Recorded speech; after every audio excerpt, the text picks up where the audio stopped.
단 한 가지만 스스로에게 물어보면 됩니다. 나 다양한 각도의 얼굴을 자연스럽고 편하게 그릴 수 있나? 이 한 가지 질문만 스스로에게 해보세요. 이번 강의에서는 멋진 그림 한 장을 완성하는 뿌듯함을 드리지는 못할 거예요. 이 강의는 다양한 각도의 얼굴을 자연스러운 비례로 그리는 방법, 이 하나만을 알려드릴 거예요. 안녕하세요, 조맹입니다. 제가 어린 학생들에게 얼굴 드로잉을 가르칠 일이 있었는데요. 우리가 많이 알고 있는 가이드라인으로 설명을 하려다 보니까 초보자분들은 그 가이드라인조차 따라 그리기 어려워한다는 것을 알게 되었어요. 아, 맞다. 이 기초라고 하는 가이드라인조차 따라하기 어려운데 어떻게 배워? 황금 비례가 무슨 상관이야? 그걸 따라 그리는 것 자체가 어려운 건데. 그럼에도 그냥 대상을 보고 관찰의 영역으로만 그리는 방법은 제가 추구하는 자연스러운 얼굴을 그리는 방법이 아니었습니다.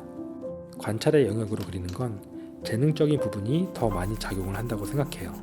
어떤 학생은 대상을 보고 바로 비슷하게 잘 그리는 반면에 그러지 못하는 학생들도 있거든요.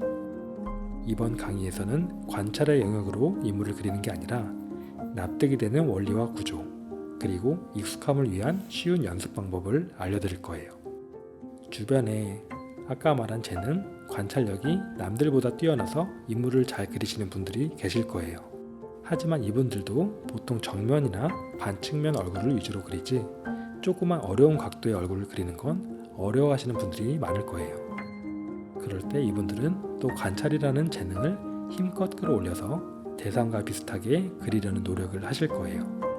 저는 얼굴 그리는 방법에서 가장 중요한 건 어떤 노하우, 어떤 원리보다 자신의 눈이 가지고 있는 자연스러운 비례에 대한 감각, 그리고 얼굴에 대한 익숙함이라고 생각합니다. 감각? 그거 어떻게 배우는데? 그거 초보자는 가이드라인으로 배우는 거 아니야? 또다시 돌아갔죠? 그 가이드라인조차 따라 그리기 어렵다는 말입니다. 초보자뿐만 아니라 저도 그 가이드라인을 정확하게 그리지 못합니다. 물론 아주 간단하고 쉬운 가이드라인이 있을 수 있어요. 하지만 그 방법으로 모든 각도의 얼굴을 다 자연스럽게 그릴 수 있을까요? 그리고 또 그 원리가 납득이 되실까요? 이번 강의를 보신다면 제가 알게 된 원리, 노하우, 그리고 그걸 익히는 많은 연습 템플릿 자료들을 제공할 거고요. 또 가장 중요하다고 생각되는 핵심 내용들을 알려드릴 거예요. 저와 직접 만나서 수업을 할 때 배우게 되는 모든 내용을 알려주는 수업이라고 생각하시면 될 거예요. 단 한 가지만 스스로에게 물어보면 됩니다. 나 다양한 각도의 얼굴을 자연스럽고 편하게 그릴 수 있나? 이거 한 가지만요.